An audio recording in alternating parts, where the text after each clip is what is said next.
करवा चौथ की पौराणिक व्रत कथा। बहुत समय पहले की बात है। एक साहूकार के 7 बेटे और उनकी एक बहन करवा थी। सभी 7 भाई अपनी बहन से बहुत प्यार करते थे, यहाँ तक कि वह पहले उसे खाना खिलाते और बाद में स्वयं खाते।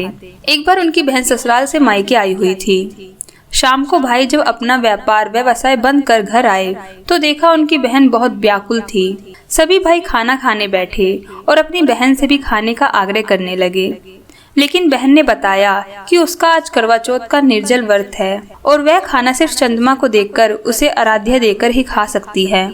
किंतु चंद्रमा अभी तक नहीं निकला है, इसलिए वह भूख प्यास से व्याकुल हो उठी है।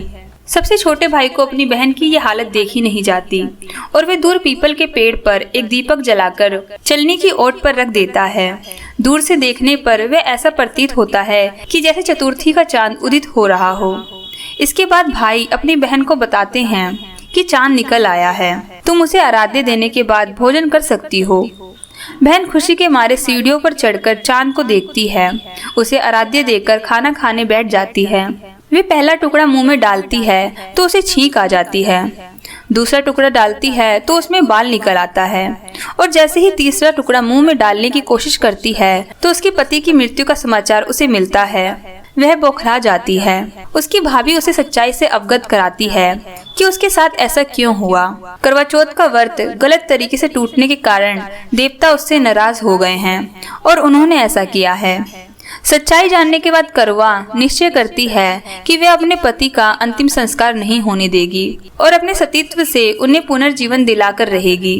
वे पूरे 1 साल तक अपने पति के शव के पास बैठी रहती है, उसकी देखभाल करती है। उसके ऊपर उगने वाली सुईनुमा घास को वह एकत्रित करती जाती है।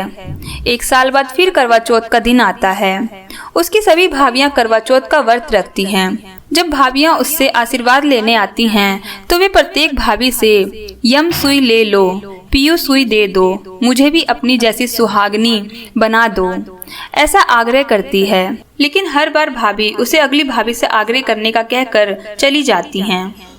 इस प्रकार जब 6 नंबर की भाभी आती है तो करवा उससे भी यही बात दोहराती है। ये भाभी उससे बताती है कि चूंकि सबसे छोटे भाई की वजह से उसका व्रत टूटा था, अतः उसकी पत्नी में ही शक्ति है कि वह तुम्हारे पति को दोबारा जीवित कर सकती है। इसलिए जब वह आए तो तुम उसे पकड़ लेना और जब तक वह तुम्हारे पति को जिंदा न कर दे उसे नहीं छोड़ना। ऐसा कहकर वह चली जाती है। सबसे अंत में छोटी भाभी आती है। करवा उससे भी सुहागिन बनने का आग्रह करती है, लेकिन वह टालमटोल करने लगती है। इसे देख करवा उन्हें जोर से पकड़ लेती है और अपने सुहाग को जिंदा करने के लिए कहती है। भाभी उससे छुड़ाने के लिए नचोड़ती है, खसोटती है, लेकिन करवा नहीं छोड़ती है। अंत में उसकी तपस्या को देखकर भाभी पसीज जाती है और अपनी छोटी उंगली को चीरकर उसमें से अमृत उसके पति के मुंह में डाल देती है। करवा का पति तुरंत श्री गणेश कहता हुआ उठ बैठता है। इस प्रकार प्रभु कृपा से उसकी छोटी भाभी के माध्यम से करवा को अपना सुहाग वापस मिल जाता है।